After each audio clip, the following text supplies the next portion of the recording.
va vous dire, Jésus est venu nous donner la vie en abondance. Amen. Le roi de la France a un nom, il s'appelle Jésus-Christ de Nazareth. Amen.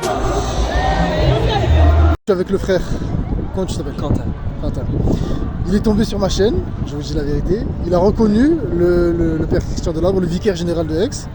Et il a un témoignage très intéressant que j'ai envie de vous partager. Alors, vas-y, je te laisse la parole, que le Saint-Esprit te guide. Bonjour. Aujourd'hui j'ai 31 ans. Mon parcours, alors, pour être bref, moi je suis pas né dans une famille chrétienne. J'étais habitué à voir les gens nus.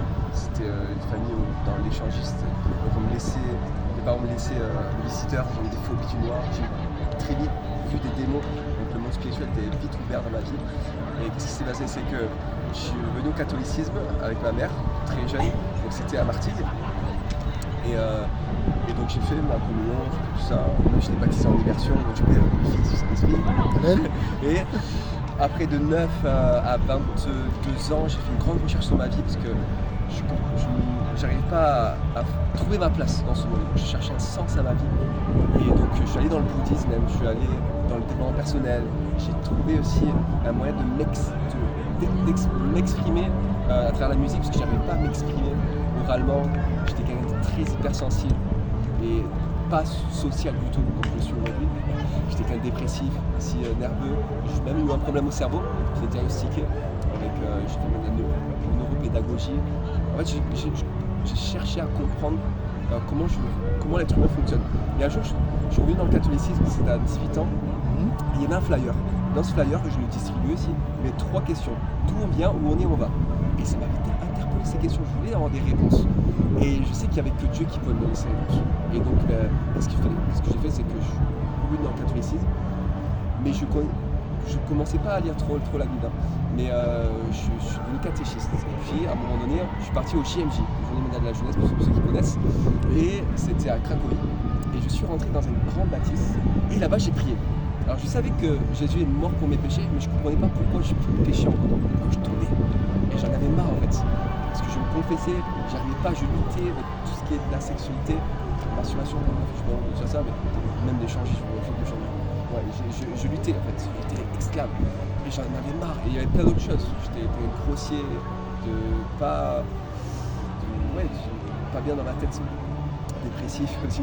Et donc j'ai prié, là, quand je suis rentré, et j'ai entendu une voix. Et j'ai prié Jésus. Content, et je vois même Marie, plein de idoles. Et j'entends Dieu me dire, mets-toi à mon service, consacre-toi à moi. Mais moi, j'ai fait, qui c'est qui parle? Je pensais que quelqu'un parlait. Et en fait, c'est Dieu qui m'appelait. Et quand je suis revenu en France, alors je voulais faire des démarches pour être prêtre, parce que j'étais catéchiste à ce moment-là.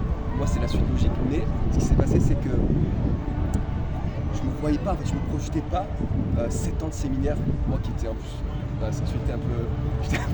Oui. J'avais pas forcément. Double vie pour les prêtres. À me contenir. Double vie. Je me projetais pas là dans ça.